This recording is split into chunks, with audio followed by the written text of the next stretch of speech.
Tere, mina olen Kristi Rahl ja tänases teises logotunnis tuletame me siis meelde, kuidas saab kilpkonna liigutada edasi-tagasi ja temaga pöörata vasakule paremale. Samuti õpime panema pilti taustaks. Nii, kõigepealt siis avame programmi logo, minul on see juba siin tehtud. Ja nüüd oleks meil täna vaja siia saada üks linnaplaan. Selle jaoks kasutame me siit RIP-menüüst sellist menüüd nagu bitmap. Nii, klõpsan selle peale ja nüüd peab teil olema kindlasti juba arvutisse pandud või ette juba joonistatud ja tehtud üks pilt. See peab olema siis PNP laiendiga pilt, mida saab siin logos siis kasutada.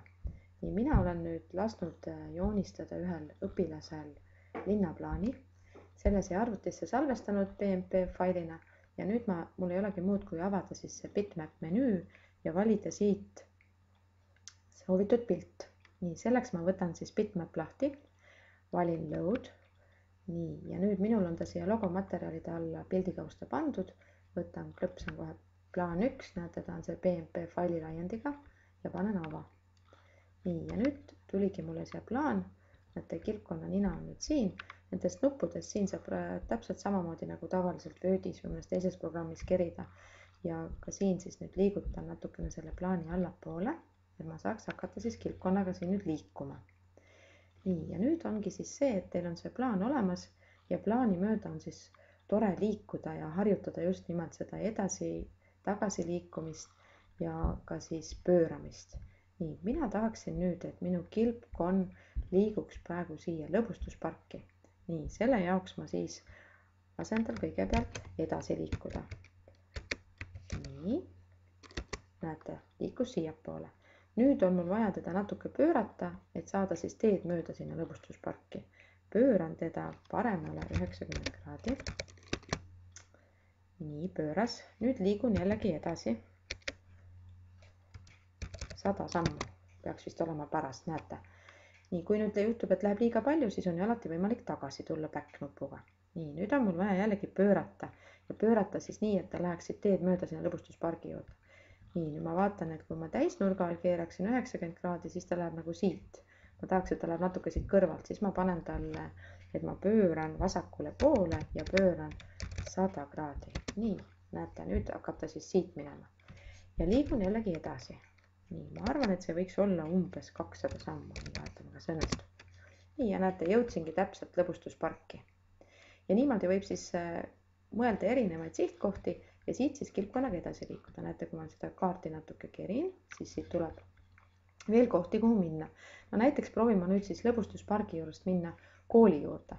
Selleks ma pean siis nüüd jällegi kõigepealt pöörama oma kilpkonna sinna poole. Ehk siis ma pööran teda vasakule poole. Nii, ja pööran teda, 90 tundub mulle natukene palju. Ma panen 80 kraadi. Nii, vaatame. Ja liigun edasi. Võtame umbes 50 sammu esialgu.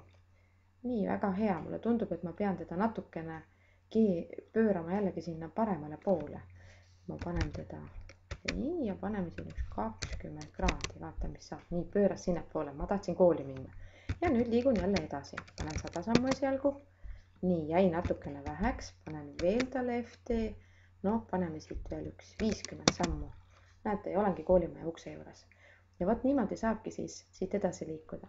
Nii, nüüd kui ma tahaksin siit kooli juurest minna kiriku juurde, siis on mul päris mitu võimalust. Kas ma nüüd pööran siit nina ümber ja lähen siit otse või ma võiksin näiteks kasutada praegu ka seda back nuppu ja liikuda siit back nupuga umbes 50 sammu tagasi.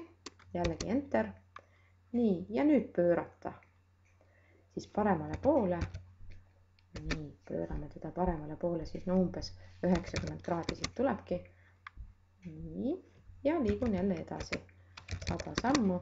Nii, nüüd ma juba läksin kirikust mööda. Tulen tagasi. Ma ei tahtnud tast mööda minna. PK50. Nii, pööran teda veel natukene. Nii, ja lähen nüüd uuesti edasi. 30 sammu näiteks. Näete, nüüd ma jõudsin juba kirikule palju lähemale.